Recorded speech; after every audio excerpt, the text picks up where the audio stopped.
गांव के किनारे एक छोटी सी झोपड़ी में रघु अपनी पत्नी गौरी और 5 साल के बेटे छोटू के साथ रहता था।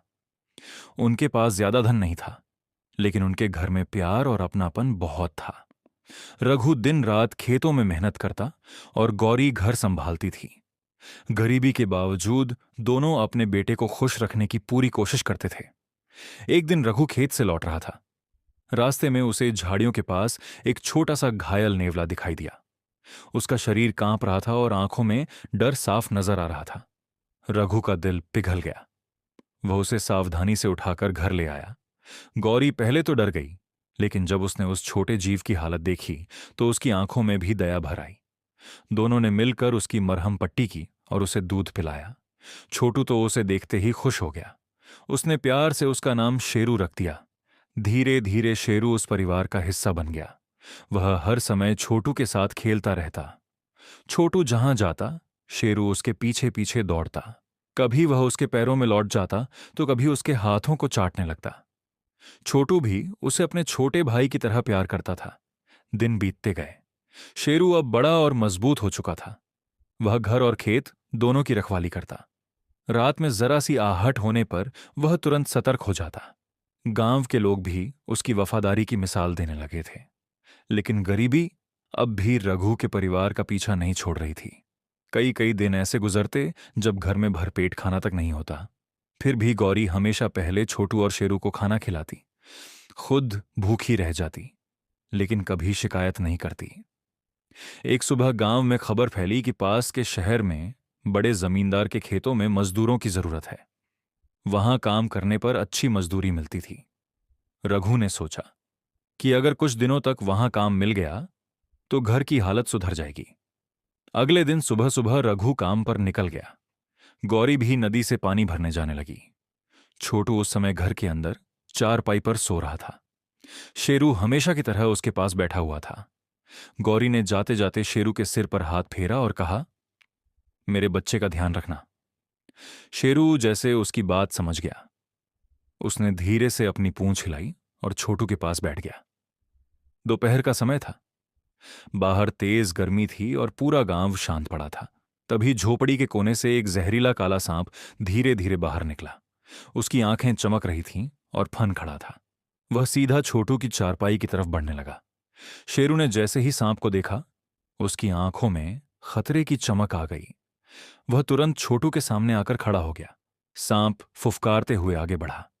शेरू ने भी घुर्राकर उसका सामना किया। कुछ ही पलों में दोनों के बीच भयानक लड़ाई शुरू हो गई।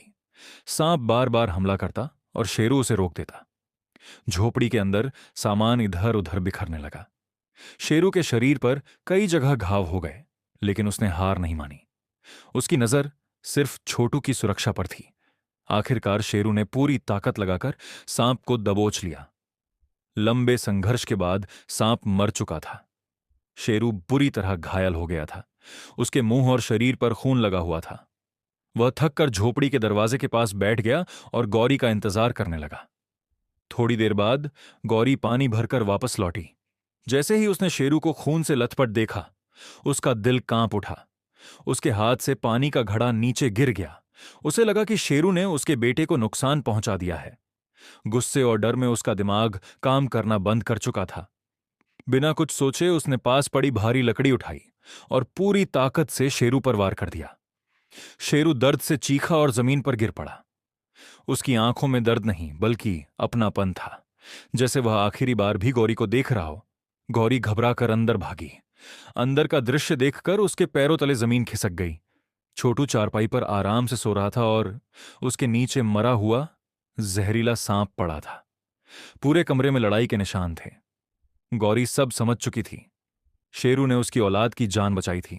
उसके हाथ कांपने लगे, आंखों से आंसू बहने लगे। वह दौड़कर बाहर आई और घायल शेरू को अपनी गोद में उठा लिया। शेरू की सांसें बहुत धीमी हो चुकी थीं। गौरी रोते हुए बार बार कहने लगी, मुझे माफ कर दो शेरू, मैंने तुम्हें समझने में बहुत बड़ी गलती कर दी। शेरू ने धीरे से अपनी आंखें खोलीं। उसने एक बार छोटू की तरफ देखा, फिर गौरी की तरफ। उसकी पूंछ हल्की सी हिली और अगले ही पल उसका शरीर शांत हो गया। गौरी जोर जोर से रोने लगी। उसकी चीख सुनकर आसपास के लोग वहां इकट्ठा हो गए। कुछ देर बाद रघु भी खेत से लौट आया। जब उसने पूरी बात सुनी तो उसकी आंखें भर आईं। रघु शेरू के पास बैठ गया और उसके सिर पर हाथ फेरते हुए बोला, तू जानवर नहीं था, तू हमारे परिवार का सदस्य था। छोटू भी जाग चुका था। वो मासूमियत से शेरू को हिलाकर उठाने की कोशिश करने लगा। उसे समझ नहीं आ रहा था कि उसका दोस्त अब कभी उसके साथ नहीं खेलेगा। उस रात पूरे घर में सन्नाटा था। गौरी खुद को बार बार दोष दे रही थी। उसे लग रहा था कि उसने जल्दबाजी में अपने सबसे वफादार साथी को खो दिया। रघु उसे समझाने की कोशिश करता, लेकिन उसके अपने आंसू भी नहीं रुक रहे थे। अगले दिन रघु ने खेत के किनारे एक बड़े पेड़ के नीचे शेरू को दफनाया। पूरा परिवार वहां खड़ा रो रहा था। छोटू ने अपने छोटे हाथों से शेरू की कब्र पर फूल रखे। समय बीतता गया, लेकिन शेरू की याद कभी उस घर से नहीं गई।